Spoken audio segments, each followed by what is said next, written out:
Brazil, President Bolsonaro issues an ultimatum to the Supreme Court of Justice. In the U.S., President Biden signs an order to release FBI documents on 9/11. Cuba and Venezuelan athletes obtain gold medals at Tokyo Paralympic Games.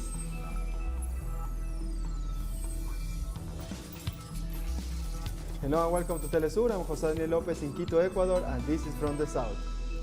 Far-right Brazilian President Jair Bolsonaro continues his attacks on Brazil's Supreme Court. Bolsonaro has issued a threat that demonstrations by his supporters, scheduled for Tuesday, will serve as an ultimatum to the Supreme Court of Justice he accused of acting against him. President Bolsonaro's personal attacks against the Supreme Court go back some time and come in response to the federal Supreme Court blocking some of his government's most conservative policies, launching investigations into several of his key allies, and greenlighting a probe into his COVID-19 response. These one or two people have to learn their places, and the message from you, the Brazilian people, in the streets next Tuesday, the 7th, will be an ultimatum for these two people. After September the 7th, what will remain for all of us, with this giant demonstration of patriotism seen in all four corners of our Brazil, I doubt that those one or two who dare to defy us, defy the Constitution, disrespect the Brazilian people, will know how to return to their places. A Venezuelan government delegation has arrived in Mexico to resume talks with opposition sectors. The head of the government delegation, Jorge Rodriguez, noted that they have several proposals in hand, mainly focused on economic and social issues concerning the return of Venezuelan assets frozen or stolen abroad through U.S. sanctions, which are needed to meet the needs of the entire population. Norway is acting as a mediator in the talks, while the Netherlands, Russia, Bolivia, and Turkey participate as observers. Both the government and opposition delegations have thanked Mexico and Norway for supporting the process. The head of the Venezuelan government delegation participated in the talks with representatives of the opposition in Mexico, has offered a brief remarks following the first session. We came here to find mechanisms so that all Venezuelan people may benefit from this dialogue effort. That is why we bring issues that directly affect the daily life of the Venezuelan people, issues related to the economy, to the social care of the population, to the response to the pandemic. These are the fundamental issues that we bring here, and I believe that this work will pay off. In Bolivia, the families of the victims of the Sencata and Sacaba massacres announced that they will continue their mobilizations to demand justice for the crimes that took place in November 2019. The protesters marched on Friday, noting that the mobilization brings together all the movements affected by the 2019 violence, and added that they are preparing a national census to identify all the dead, wounded, detained, and tortured during and after the coup staged against President Evo Morales. They stress they need to accelerate the judicial process to punish those responsible. Meanwhile, judges rejected a request presented by Yanina Añez defense team for her release. The death toll after extensive flooding in the northeast of the United States caused by Hurricane Ida has risen to at least 49. The states of New Jersey, New York, Connecticut, Maryland, and Pennsylvania saw tornadoes, record rain, and flooding. President Joe Biden on Thursday issued emergency declarations in New York and New Jersey, allowing for federal aid. The toll was highest in New Jersey, where 25 people died in heavy rains late Wednesday and early Thursday, while 6 more are missing. A majority of people who lost their lives drowned after their vehicles were caught in flash floods, with some dying in the submerged cars and others getting swept away after exciting into fast-moving water.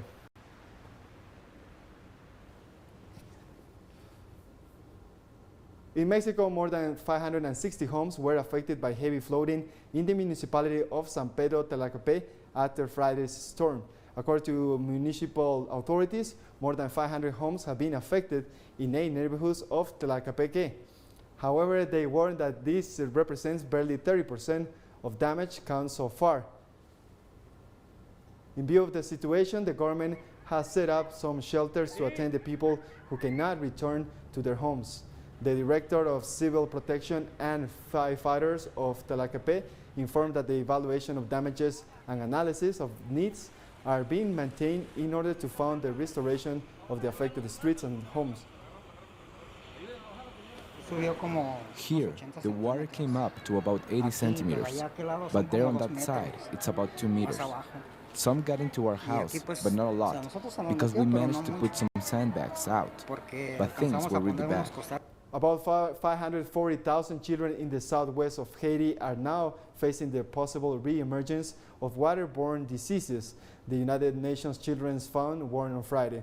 The severe conditions in the southwestern part of the country, where over 500,000 children lack access to shelter, drinking water, and hygiene facilities, are rapidly increasing the threat of respiratory infections and malaria, according to UNICEF's representatives in Haiti.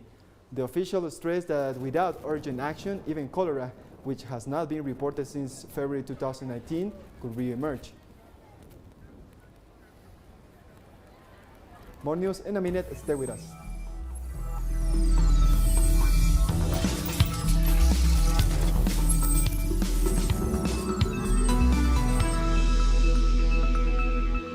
Welcome back.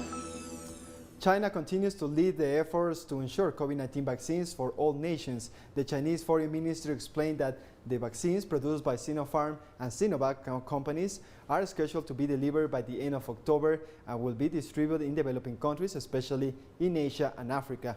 China has launched the initiative for Belt and Road partnerships on COVID-19 vaccines cooperation with 29 countries in a move to make further progress in a fair and vaccine distribution worldwide. The president of Peru, Pedro Castillo, vowed to speed up the country's COVID-19 vaccination campaign among teachers in urban areas on Friday in order to facilitate a quicker return to in-person classes. Today is a joint effort between the Ministry of Health, the Ministry of Education, authorities and teachers. All of us are making this effort to make this once and for all. Our students could take in-person classes soon. It is not the same doing it virtually than to have contact with the children. How much we desire to be in front of our students. Still, we need to understand parents and children that first they should have the vaccine. Today we start with the teachers of the urban areas because more than 60% of teachers working in rural areas are already vaccinated. Cuba has begun conversations with the World Health Organization on the pre-qualification process for its vaccines against COVID-19, as announced by the president of the Bio-Cuba Pharma Group, Eduardo Martinez. The scientist explains that the process follows the authorization for emergency use granted by Cuba's regulatory authorities for 3 of the domestically made vaccines against COVID-19, Soberana 2, Abdala, and Soberana Plus. The Bio-Cuba Pharma Group, which represents the biotechnology and pharmaceutical industry of the country, has maintained exchanges with Pan American Health Organization and WHO representatives on the development of its treatments and vaccines against the coronavirus through the pandemic. There is no disqualification. It is a whole process that takes some time. Those were the statements made by Dr. Carvajal Bozo yesterday, indicating that they are attentive to the evolution of the vaccines in Cuba and also waiting to share the information to start this process, which I repeat, takes a few weeks if not months. We will evaluate the clinical and technical files, where there will be an exchange with the WHO and the Pan American Health Organization experts.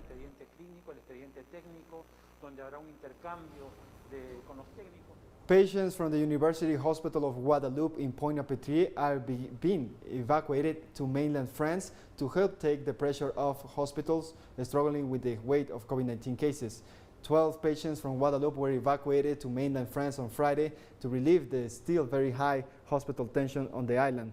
Although the numbers of patients admitted to the emergency unit of the Pointe-à-Pitre University Hospital is decreasing, the hospital's intensive care units are still saturated with 46 patients in intensive care. In total, 73 COVID patients are in intense care throughout the archipelago since the start of the 4th wave. 52 medical evacuations have been carried out in order to relieve the different services, according to the regional health agency. I feel relieved that my mother can live. She's going to be able to have real care. She's going to be able to have a chance to live, because nothing is safe here. Unfortunately, nothing is safe. They do everything they can, but nothing is certain. Today, we are doing 2 medical evacuations per island, from the West Indies, Martinique and Guadeloupe. So that's 24 patients who are evacuated each week. That is 20% of the island's capacity. So it's a huge extraction margin. We will continue for as long as it takes, and as long as the island is still saturated. The island is still saturated in terms of ICU places. It's a device that is already planned for next week, but if it needs to continue, depending on the needs, we will continue. The Chinese Foreign Ministry said that China is working to reach carbon neutrality in the shortest time possible. As the world's biggest developing country, China will achieve the world's reduction in carbon emission with the highest intensity in the shortest time in history. This fully demonstrates China's responsibility as a responsible major country. The United States should shoulder its responsibilities and conduct meaningful cooperation with other developing countries in the field of climate change. We hope that the United States side will view China and China-US relationship in an objective and rational way, remove the stumbling block on China-US cooperation on climate change, and push for more results in bilateral coordination and cooperation on climate change based on the principle of mutual respect, equality, and mutual benefit. The world's biggest biodiversity summit since COVID-19 opened in the southern French city of Marseille on Friday. French President Emmanuel Macron urged world leaders and institutions to safeguard biodiversity as they work to curb climate change. The right for biodiversity is also an element that makes it possible to respond to the consequences of climate change and to move forward more quickly there too. These fights are essential fights not only for the good health of the planet, but for the survival of indigenous peoples, and therefore the fight for biodiversity against climate change. It is fighting for these people who, for centuries, sometimes millennia, have preserved these spaces that globalization has shaken up. And so, we can see clearly, a virtuous circle exists, and it is for a simple reason. Until now, we have also underestimated the economic impact of nature. The German capital of Berlin hosted its annual Festival of Lights display for the 17th time. Many projections and installations feature themes such as sustainability and carbon neutrality. The festival is taking place in various Berlin neighborhoods and includes the famous Brandenburg Gate and Potsdamer Square, as well as extending to train stations, ministries, and embassies. The event runs through September 12th. And we have more stories coming up after one last break, so stay tuned.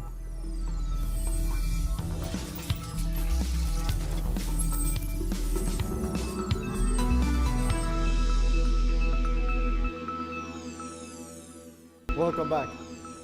U.S. President Joe Biden has signed an order to release FBI documents on 9/11 attacks. Biden's decision to move on the executive order this week reportedly comes after 9/11 victims' families on Thursday asked an inspector general in the Department of Justice to investigate their claims that the FBI lied about or destroyed evidence tying Saudi Arabian officials to the team of Al-Qaeda hijackers. The executive order signed by Biden on Friday said that the full record will be disclosed in batches over the 6 months. Protesters have rallied in front of the presidential palace in Kabul to demand that the new Taliban leadership respect women's rights. A document was distributed calling for Afghan women to be granted full rights to education and participation in the country's social and political fields. The Taliban has promised a more inclusive government than during its last rule between 1996 and 2001, but many remain skeptical. Afghan women saw limited progress during the 20-year foreign intervention and war, mostly concentrated in Kabul. The situation for women in the rest of the country remains much the same, if not worsened, as they suffer the impacts of the conflict. They must make sure women participate in their government. We know that women form a majority of the population of Afghanistan. If they are not prepared in areas like education, health, and politics, and do not have a role in these areas in our society, so the world will not recognize us. They will not hear our voice. We continue in Afghanistan, where our collaborator Bak Jones brings us new information about the situation in the country. There are contradictory reports from Afghanistan about the reality of the situation in the Panjshir Valley. The Taliban movement confirmed its control over several important areas of the valley, while Panjshir tribal leaders make it clear that they have managed to repel the Taliban attack and that Panjshir is still under their control, not under Taliban control. This is one of the most complex security dossiers, especially considering that the US agreement with the Taliban has not been accepted by several Afghan parties, such as Panjshir leaders and other Afghan leaders who led the country, such as Amrullah Saleh, former vice president in former President Ashraf Ghani's administration, who continue to insist on fighting the Taliban, so much so that they considered them as an occupying force to be dealt with.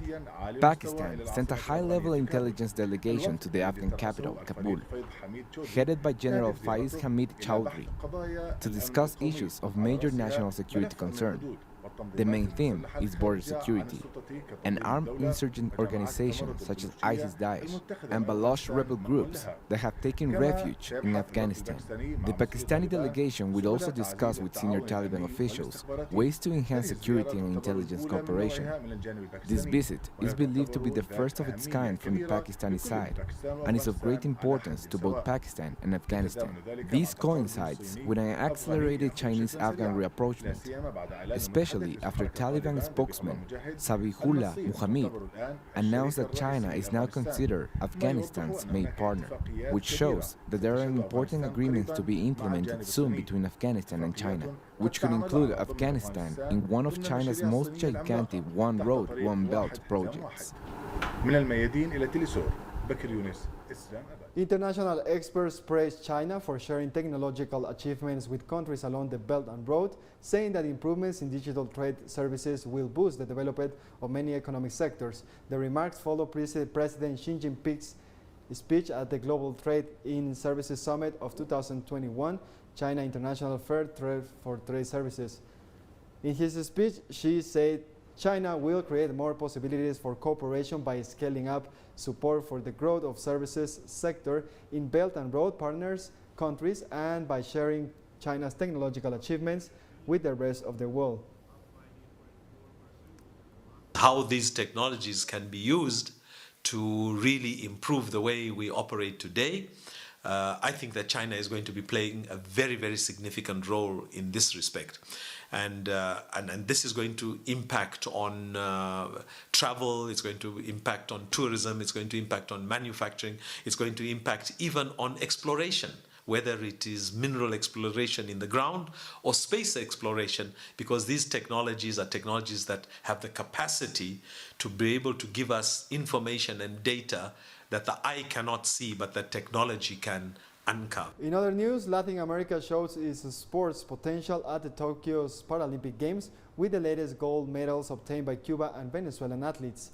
Cuban Omara Duran broke the world record of the 200 meters and conquers its third gold medal after having obtained the first place in the 100 and 400 meters in athletics. Meanwhile, Venezuelan Lisbeli Vera won her second gold medal in the 200 category T47. With only one day to end the Tokyo's Paralympic Games, Venezuela seals its best participation in this competition with 7 medals, 3 gold, 2 silver and 2 bronze.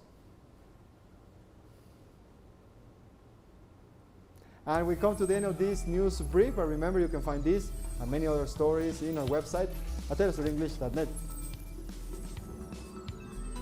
And join us on social media, Facebook, Twitter and Instagram. For Telesur English, I'm Jose Daniel Lopez. Thank you for watching.